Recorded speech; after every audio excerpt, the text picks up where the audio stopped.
ሰላም ጤና ይስጥልኝ የኢትዮ ዘገባ ቤተሰቦች እንደምን ቆያችሁ? የሰዓቱን አዲስ መረጃ ይዘን ቀርበናል። እስከ ፍጻሜ አብራችሁ ቆዩ።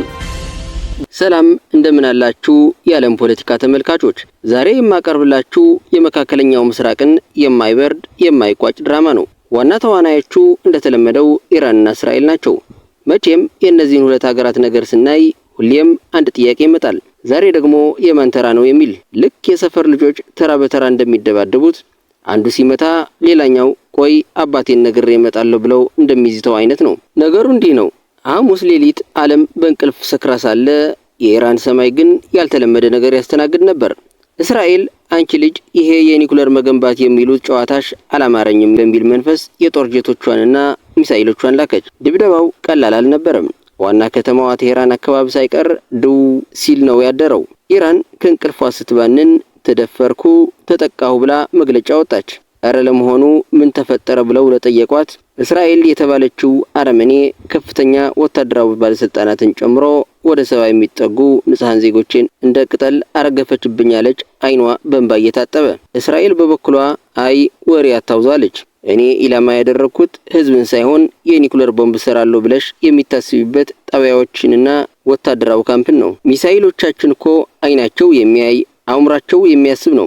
የጦር ጄኔራልን ከዳቦ ጋር ለይተው የሚመቱት የሚል አይነት መልስ ሰጠች። እንደውም የአየር መከላከያ ሲስተምሽን አመድ አድርጌዋለሁ ስትል በኩራት ተናገረች። የኢራንና የእስራኤል እኔ ልክ ነኝ አይ እኔ የሚል ንትርክ እንደቀጠለ ከየት መጣ ሳይባል የዓለም ቁጥር አንድ አራጋቢ የቀድሞው የአሜሪካ ፕሬዝዳንት ዶናልድ ትራምፕ መድረኩን ተቆጣጠሩት። ትራምፕ ልክ እሳት ሲነድ ቤንዚን እንደሚያርከፈክፍ ሰው ወዲያውኑ ወደ ማህበራዊ ትስስር ገጻቸው አመሩ።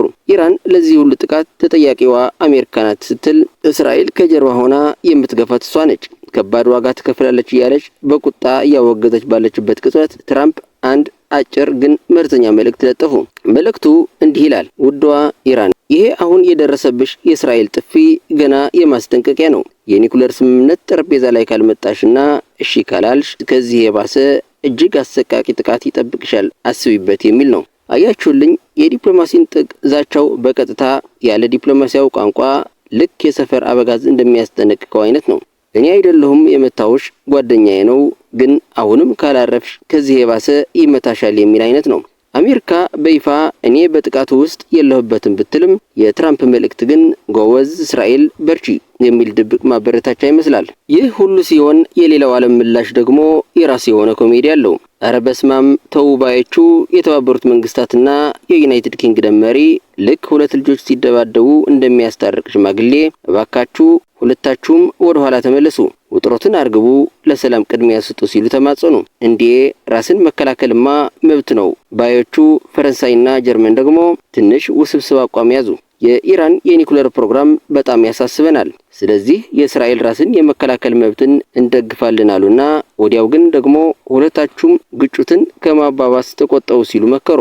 ይሄ ማለት ቦክስ መጫወት ትችላላችሁ ግን እንዳትደባደቡ እንደማለት ነው። አቤት ህግ መጣስ፣ አቤት ግፍ ባዮቹ የቱርኩ ፕሬዝዳንት ይህ እኮ ዓለም አቀፍ ህግን የጣሰ ግልጽ ጠባጫሪነት ነው ሲሉ እስራኤልን ኮነኑ።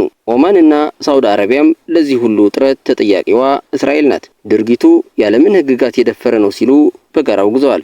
እጅግ አሳስቦኛል ያለች ቻይና በበኩሏ የዘወትር ዜማዋን አሰማች። በተፈጠረው ነገር እጅግ አዝነናል፣ በጣምም አሳስቦናል። ሁለቱም ወገኖች ራሳቸውን እንዲገዙ ነገሩ እንዳይባባስ ጥሪ እናቀርባለን ብለዋል። የቻይና መልእክት ሁሌም እባካችሁ ንግዴን አታበላሹብኝ የሚል ስውር ትርጉም አለው። የተወደዳችሁ የኢትዮ ዘገባ ቤተሰቦች ለዛሬ ያሰባሰብናቸው መረጃዎች እነዚህን ይመስሉ ነበር። ለቻናሉ አዲስ ከሆናችሁ ሰብስክራይብ እንዲሁም ቪዲዮ ላይክ እና ሼር እንድታደርጉ በትህትና እየጠየቅን እስከ ፍጻሜ ቆይታችሁ ከኢትዮ ዘገባ ስለነበር እናመሰግናለን። ሰላም።